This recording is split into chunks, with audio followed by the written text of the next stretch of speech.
All right, ChatGPT mentions are live on all paid ChatGPT accounts. So we're going to go over real quickly what that means. We're going to talk about the good, the bad, and the future. All right, let's get into it. So if you're new here, what's going on? My name is Jordan Wilson. I'm the host of Everyday AI. So we're a daily live stream podcast and free daily newsletter helping people learn and leverage generative AI to grow their companies, grow their career. So please subscribe to this channel. Let me know in the comment if this was helpful, but also please go to youreverydayai.com and sign up for that free daily newsletter. So each day we do in what we call an AI in 5, which is usually a 5-ish minute overview of a certain tool or technique. So today we're looking at GPT mentions. All right, so let's actually just look at the tweet announcement. So this was actually rolled out last week to a very few accounts, but it was just released to everyone about 20 hours ago. So as you can see from this tweet, it works pretty simply. You can essentially just type in the word, type in the symbol at, and you can, just like you can on social media, you can at mention and bring any GPT into the current space where you are at. So a couple of things. Let's just go over kind of the good. Well, we're actually going to go over it all kind of at the same time. So this is a good thing, right? It makes GPTs much more useful when you can use them in multiple areas. The bad, well, I think right now it's just a bug, but hey, even in my account right now, we have multiple accounts, but in this account, I don't have access to plugins anymore. I'm thinking that's just a bug because I think most other accounts still have plugins, but the long-term kind of hint that OpenAI has been giving that eventually they're going to phase out plugins. So that's the bad. And hey, hopefully my account, this account gets plugins back pretty soon. So let's just quickly to understand kind of the new functionality. Let's just look how GPTs work. So I'm actually in a different account because another one of the bads is the message cap right now goes so quickly. I haven't seen anything official on what the message cap is for GPTs.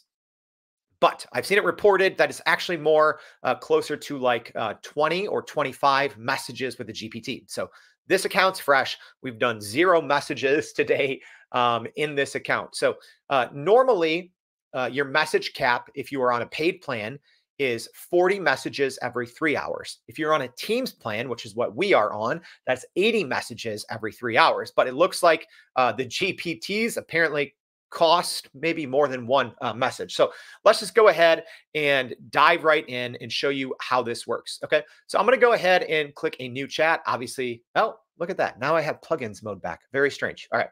So let's just go into normal GPT mode. Okay. And I'm just going to say, like, what is today's date? Right. I'm just going to get this thing going. All right. So now what I can do is I can mention any GPT that I've used or that I've created.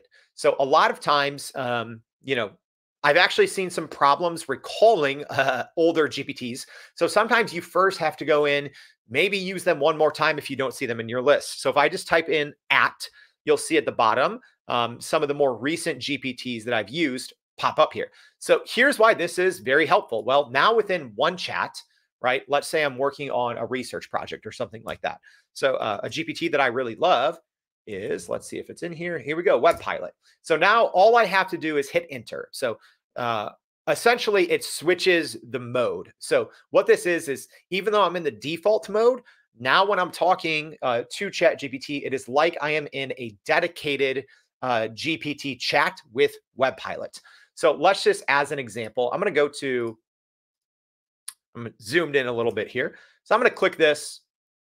I'm going to grab this URL. All right. And then I'm going to jump back in and I'm going to now talk to the Web Pilot. So I'm going to say, please summarize this page. Okay. Because if I did that in normal browse with Bing, it wouldn't really work. It would probably hallucinate. So you have to allow permissions. But now you can see in one chat, I'm talking to a GPT, which in the default mode, that was not previously something that you could do. All right, so pretty cool. But now this is where it gets very useful. So as an example, as it's going here, I can just go ahead and now I can talk to the Veed GPT, which helps you create video. So I could say, like, based on the transcript above, please create a short video going over the main points of that article. Okay. So now, and you should see it here. So now it says it's starting Veed GPT. So again, this wasn't capable before, and it's actually a very great functionality. Um, this isn't, I think it's kind of the first step toward, agents, so to speak. The downside is this is still, I had some hot takes when GPTs were first announced because I still think, even to this day, that plugins mode is better. Because when I go into plugins mode, you just saw here, I did 2 simple steps, right? Not a big deal. But in plugins mode, you can call on 3 plugins all at once. So you do have much more of this almost autonomous kind of pseudo agents, working inside of ChatGPT. So it's probably more stable, right? I actually have noticed that GPTs are a little more stable than plugins. However, you still do have to work with GPTs one at a time. So that's another downside, right? I can't talk to, well, I don't believe I've tried it before, but again, as you even just saw, weird things happen. So I can type web pilot now. So let's just try this. So I'm going to say, please recap that web page and then use. So I'm pretty sure if I type in another one, it's just going to change it. So it does. Um, so that's, I guess, the downside. So the upside is, GPTs and mentioning them are, fairly stable, more stable than plugins. The downside is even though you can work with multiple GPTs in the same chat, you can only, at least for now, you can only work with them one at a time. So there's tons of great use cases for this. I wanted to keep this a very brief video, but the great thing is you can build obviously your own GPTs, right? So in theory, you could build different GPTs for every step of whatever you do, whether it's your job or whatever. So you could have a GPT that helps you research. You could have a GPT that helps you respond to emails. You can have your GPT that helps you summarize meeting notes and create to-dos. You can have a GPT that helps you analyze competitors, right? So you could literally create a GPT for every single aspect of your business and then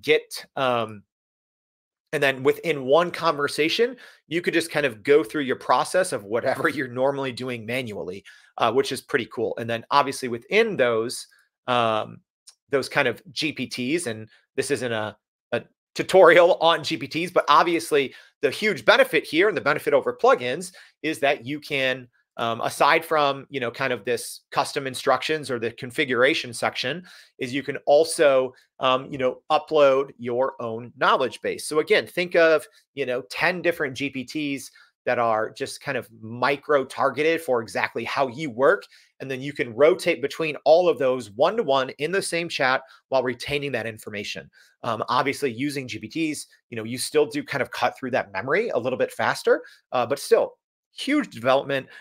So there are some good things, there are some bad things, and we kind of talked a little bit on the future as well. It looks like plugins may get phased out, but who knows? Because yeah, like when I started this video, I didn't have access to plugins. Now I have access again, so who knows? All right. I hope this was helpful. If so, please go to youreverydayai.com, sign up for that free daily newsletter, and we'll see you back for another AI in 5-ish. Thanks, y'all.